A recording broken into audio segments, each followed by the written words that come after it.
Hello dear aspirants, welcome to SPM focus UPSC. आज के 8 जुलाई के एपिसोड में हम 4 इंपॉर्टेंट टॉपिक्स कवर करेंगे। पहला टॉपिक हो जाएगा आपका ब्रिक्स समिट इन ब्राजील। दूसरा हम लोग बात करेंगे fourth foundation day of the cooperatives ministry. Thirdly we shall discuss about great Nicobar infrastructure project. और चौथा हम लोग बात करेंगे वर्ल्ड जूनोसिस डे के बारे में। ये सारे टॉपिक्स आपके यूपीएससी के लिए काफ़ी रेलेवेंट है। तो चलिए शुरू करते हैं पहला टॉपिक से, ब्रिक्स समिट इन ब्राजील। ये टॉपिक इंटरनेशनल रिलेशंस और जीएस पेपर 2 के लिए काफ़ी रेलेवेंट है। तो शुरू करते हैं बेसिक से। Now what is BRICS? BRICS एक एक्रोनिम है जिसका मतलब है कि एक ग्रुप ऑफ इमर्जिंग इकोनॉमीज जैसे ब्राजील, रशिया, इंडिया, चाइना और साउथ अफ्रीका। हर साल ब्रिक्स का लीडर्स का एक समिट होता है, यानी एक एनुअल मीटिंग। सबसे पहले ब्रिक्स समिट 2009 में हुआ था येकेटेरिनबर्ग, रशिया में। बाद में दिसंबर 2010 में साउथ अफ्रीका को इस ग्रुप में इनवाइट किया गया और तब से इसका नाम ब्रिक्स हो गया। फोरम का चेयरमैनशिप हर साल रोटेट होता है और 2025 में ब्राजील के पास ये चेयरमैनशिप है। 2025 का BRICS summit 17th annual summit है जो हो रहा है रियो डी जेनेरो, ब्राजील में। अब बात करते हैं ब्रिक्स की टाइमलाइन की। ब्रिक का कॉन्सेप्ट पहली बार 2001 में दिया गया था इकोनॉमिस्ट जिम ओ'नील के द्वारा। फिर 2011 में साउथ अफ्रीका इसमें जुड़े और इसका नाम हो गया ब्रिक्स। 2014 में 6th ब्रिक्स समिट हुआ फोर्टालेजा, ब्राजील में, जहां 2 मेजर इंस्टीट्यूशंस लॉन्च हुए। पहला हो गया ब्रिक्स बैंक, यानी न्यू डेवलपमेंट बैंक, एनडीबी जिसे हम लोग कहते हैं, जो वर्ल्ड बैंक का एक ऑल्टरनेटिव है। और दूसरा हो गया कॉन्टिजेंसी रिजर्व अरेंजमेंट, जो आईएमएफ का एक ऑल्टरनेटिव है, जिसको हम लोग सीआरए भी कहते हैं। इन दोनों का गोल है डेमोक्रेटिक और फेयर फाइनेंशियल सिस्टम देना, जैसे Bretton Woods institutions world bank और आईएमएफ में नॉर्मली हम लोगों को नहीं मिलता। अब बात करते हैं ब्रिक्स के एक्सपांशन की। 2024-25 में ब्रिक्स ग्रुप में 6 नए कंट्रीज को ऐड किया गया: Egypt, Ethiopia, Indonesia, Iran, Saudi Arabia और यूनाइटेड अरब एमिरेट्स। ये एक्सपेंशन ग्लोबल साउथ को और स्ट्रांग बनाता है। अब चलिए देखते हैं ब्रिक्स का प्राइम एजेंडा क्या है। पहला एजेंडा अगर देखें तो जियोपॉलिटिकल कोऑपरेशन को हम लोग बोल सकते हैं, क्योंकि ग्लोबल सिस्टम में जहां वेस्ट का डोमिनेशन है, नॉर्मली देखा जाता है, उस बैलेंस को ब्रिक्स चेंज करना चाहता है। दूसरा हम लोग बोले तो साउथ साउथ कोऑपरेशन, जैसे कि ग्लोबल साउथ को स्ट्रेंथन करके मल्टीपोलर वर्ल्ड ऑर्डर बनाना है। तीसरा हम लोग देख सकते हैं कि बोल सकते हैं कि इकोनॉमिक कोऑपरेशन, जैसे कि ब्रिक्स बैंक, एनडीबी और सीआरए जैसे इंस्टीट्यूशंस वर्ल्ड बैंक और आईएमएफ का अल्टरनेटिव है।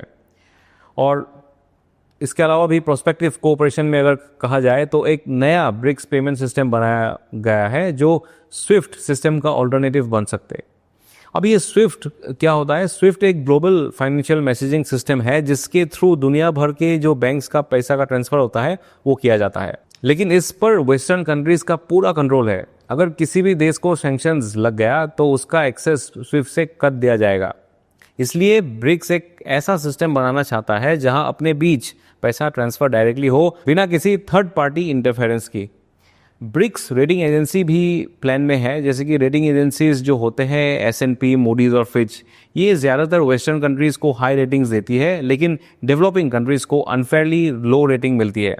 इसलिए ब्रिक्स अपनी खुद की रेटिंग एजेंसी बनाना चाहता है जो ज़्यादा फेयर और बैलेंस्ड हो।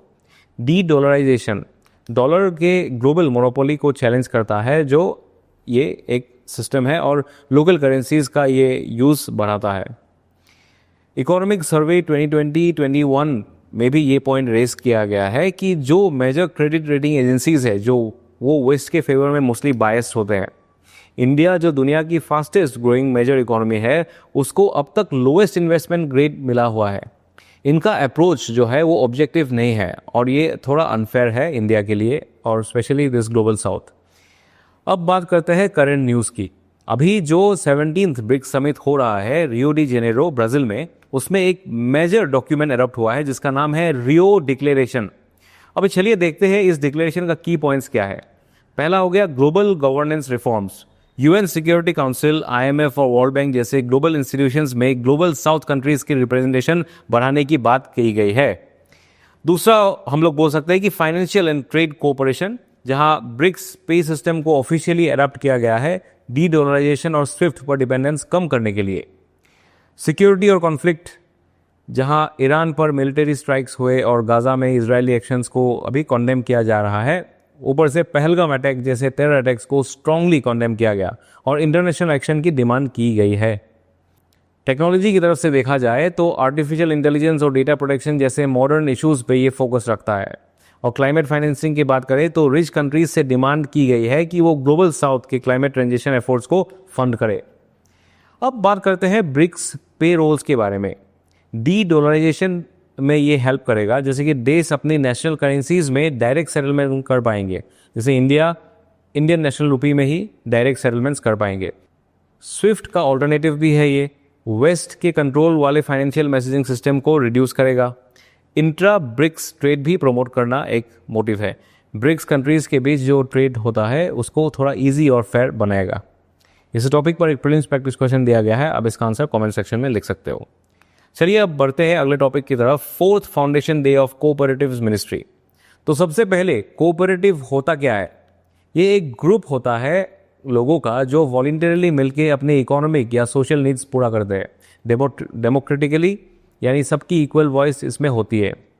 कॉन्स्टिट्यूशन में भी इसका प्रोविजन है 97th अमेंडमेंट के थ्रू। एक नया पार्ट 9B ऐड हुआ था कोऑपरेटिव्स रेगुलेट करने के लिए। Article 19 clause 1 sub clause C में कोऑपरेटिव्स वर्ड ऐड हुआ है और आर्टिकल 43B में बोला गया है कि कोऑपरेटिव्स का प्रमोशन होना चाहिए।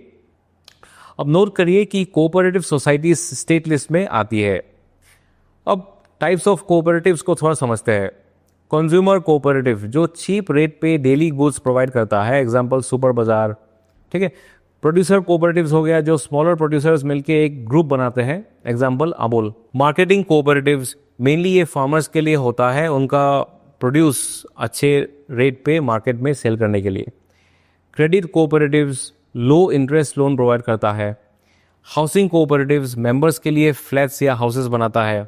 फार्मिंग कोऑपरेटिव्स स्मॉल फार्मर्स मिलके लैंड और टूल्स शेयर करके फार्मिंग करता है।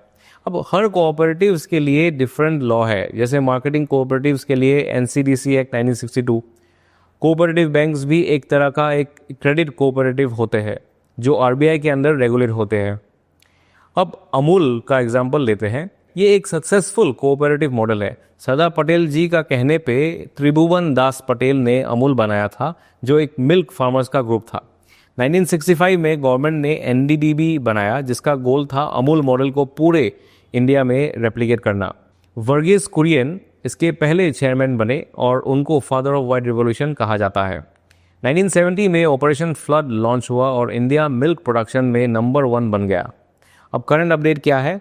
Fourth foundation day recently celebrate हुआ है अमूल के हेडक्वार्टर आनंद, गुजरात में।